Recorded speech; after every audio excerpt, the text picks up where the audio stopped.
Hello guys, welcome back to my channel ট্রি আর ডেলি ডেস। আমি আপনাদের রুম্পা পাত্র নিয়ে চলে এসেছি আবার আজকে একটা নতুন ব্লগ।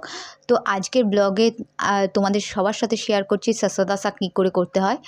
তো তারই রেসিপি পুরোটাই তোমাদের সাথে শেয়ার করলাম, একদম ধীরে ধীরে করেছি। তো অনেকেই জানো না, যারা জানো না আমি যেভাবে করি সেইভাবেই আমি তোমাদের সাথে শেয়ার করেছি। তো চলো, যদি ভালো লেগে থাকে তাহলে লাইক, শেয়ার এবং কমেন্ট করে দেবে, আর সাবস্ক্রাইব করবে কিন্তু বেশি বেশি করে, সাবস্ক্রাইব করতে কিন্তু ভুলবে না। আচ্ছা, 5টা ধরনের শাক লাগে, ঠিক আছে? 5 ধরনের শাক লাগে, তবেই কিন্তু পাঞ্জাবি স্টাইলে সরসোদা শাক হয়। আর হচ্ছে ভেতো শাক বা ভেতুয়া শাক, যে যেই নামে ডাকো। আমি যখন অমৃতসরে গেছিলাম তখন ওখানে যে সবথেকে বড় রেস্টুরেন্ট আছে দ্য ব্রাদার্স, ওখান থেকে যখন সরসোদা শাক খাই তখন বলছিলাম যে আর সরসোদা শাকে কি শুধু সর্ষেরই শাক থাকে নাকি আরও কিছু? তখন ওনারা বললো যে না, আরও ইনগ্রিডিয়েন্টস হয়, শুধু সর্ষে শাক থাকে না, তার মধ্যে আরও 5 রকম মানে আরও 4 রকম ইনগ্রিডিয়েন্টস থাকে, মানে মোট 5টা জিনিস। এক হচ্ছে এই যে ভেতো শাক, সর্ষে শাক মেন, পালং শাক, ধনেপাতা, আর হচ্ছে মেথি শাক। এই 5 রকম শাক কেটে, আচ্ছা সর্ষে শাকটা বেশি দেবে, আর মেথি শাক, পালং শাকটা একটু বেশি দেবে, মানে এক আটি পালং শাক দেবে, এক আটি যদি সর্ষে শাক থাকে এক আটি পালং শাক দেবে। আর ভেতো শাক আর মেথি শাক তোমার এক আটির থেকে হাঁপাটি করে দেবে। তো চলো পুরো রেসিপিটা তোমাদের দেখাই। আমি 5 রকম শাক কেটে নিয়েছি। তো আমি কিন্তু এটা রাত্রিবেলা রান্না করবো, জাস্ট আমি কেটে কুটে সমস্তটা রেডি করে রেখে দিচ্ছি। চলো, সর্ষে শাকগুলো আমি ধুয়ে এনেছি, তো দেখতেই পাচ্ছ। আমি কিন্তু এই শাকটা কিন্তু আমি জল দিয়ে বসাবো না, জল এটার থেকেই ছাড়বে, এটা এমনিই প্রেশার কুকারে সিদ্ধ বসিয়ে দেবো। চলো দেখো, আমি কিন্তু এর মধ্যে কিন্তু কোনো রকম কোনো জল দিইনি, শুধু শাকটাই বসিয়ে দিয়েছি। আর এর মধ্যে একটু রসুন কুচি করে দেবো, দিয়ে এটাকে একটা সিটি দেবো, ব্যাস। তো এখানে সরসোঁ শাক বানানোর জন্য আমি পেঁয়াজ, রসুন, আদা, টমেটো এগুলো সব কুচিয়ে নিয়েছি। আর একটুখানি রসুন দিয়ে কিন্তু সরসোঁ শাকটা তখন সিদ্ধ বসিয়েছিলাম, তো সেখানেও কিন্তু রসুন আছে, কারণ রসুনের তরকাটাই বেশি লাগে সরসোঁ শাকে। তো এখানে আমি দেখো গোটা গরম মশলা, তেজপাতা ফোড়ন দিয়ে দিয়েছি, তারপরে পেঁয়াজটা দিয়ে দিলাম, পেঁয়াজটা দিয়ে আদা রসুন সব দিয়ে ভালো করে একটু ভেজে নিচ্ছি। যখন একটু ব্রাউন হয়ে এলো তখন আমি কাঁচা লঙ্কাটা দিয়ে দিলাম। তো যেহেতু যে যেমন ঝাল খাবে সে সেই পরিমাণে কিন্তু ঝালটা ইউজ করবে। তো যেখানে আমি এখানে গুঁড়ো মশলাও দেবো, ঝালটা আমরা বেশি খাই তাই কাঁচা লঙ্কাটা আমি কমই রেখেছি। তো যে যেমন ঝাল খাবে সেইভাবেই দেবে। তো ভালো করে এটা ভাজা হয়ে গেলে এখানে কিন্তু আর বেশি মানে আর কোনো রকম কোনো মশলা টশলা যাবে না কিন্তু তেমন একটা, ঠিক আছে? তো আমি একটা ব্যাটার বানিয়ে নিচ্ছি।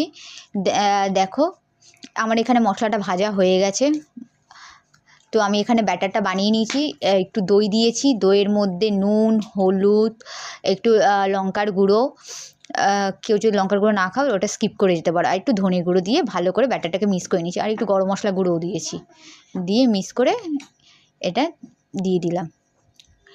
তো দেখো তারপরে এবার এই মশলাটা ভাজা ভাজা হয়ে গেলে, একটু ভাজা ভাজা হয়ে এলে তেলটা যখনই ওপরে তেলটা যখন ছেড়ে আসবে তখনই বোঝা যাবে যে মশলাটা ভাজা হয়েছে।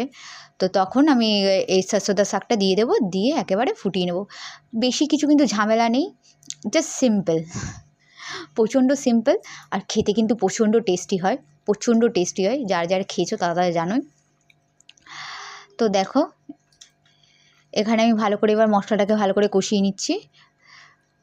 তো মশলাটা যেই ভাজা ভাজা হয়ে আসবে তখনই আমি সরসোঁ শাকটা দিয়ে দেবো।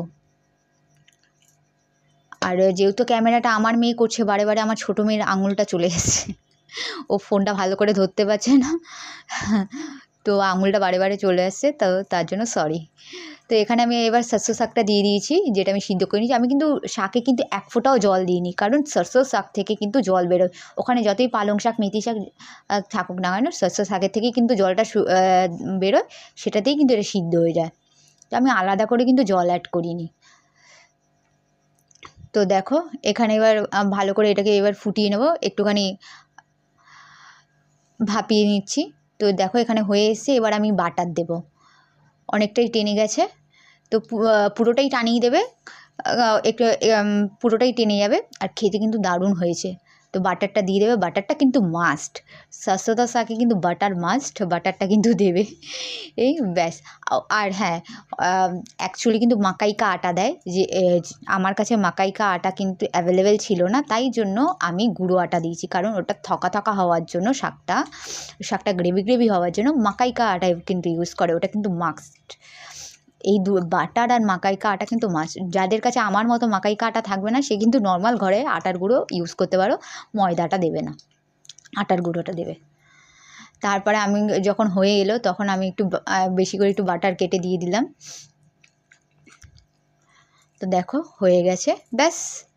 এবার এটা দিয়ে রুটি দিয়ে দারুণ, সরষে শাকের সাথে মাকাই কা রুটি। যেহেতু আমি মাকাই কা আটা আমাদের এখানে পাওয়া যায় না দোকানে, তাই আমি এমনি নর্মাল আটার রুটি বানিয়েছি, আটার রুটি দিয়ে আমি খেয়েছি। তো তোমরা যারা যারা মাকাই কা আটা পাবে তারা তারা করে খেও।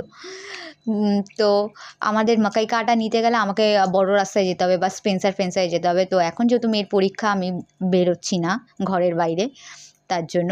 তো এখন আমি রাতে রুটি করছি, এ দেখো আমার মেয়ে এসে ডিস্টার্ব করছে আর ক্যামেরা করছে। এটা আমার ছোটো মেয়ে, এই দেখেছো, দেখো দুষ্টুমি করছে। তো চলো, এটাই হচ্ছে রাতের ডিনার। তোমাদের সাথেও রেসিপিটা শেয়ার করে দিলাম। রেসিপিটা যদি ভালো লেগে থাকে তাহলে লাইক, শেয়ার এবং সাবস্ক্রাইব করে দেবে, আর কমেন্ট করতে কিন্তু ভুলবে না, আর বেশি বেশি করে সাবস্ক্রাইব করবে, কিন্তু সাবস্ক্রাইব করে কিন্তু আনসাবস্ক্রাইব করে দেবে না। তো চলো, ভিডিওটা এই পর্যন্ত, tata, bye bye, love you all, thank you for watching.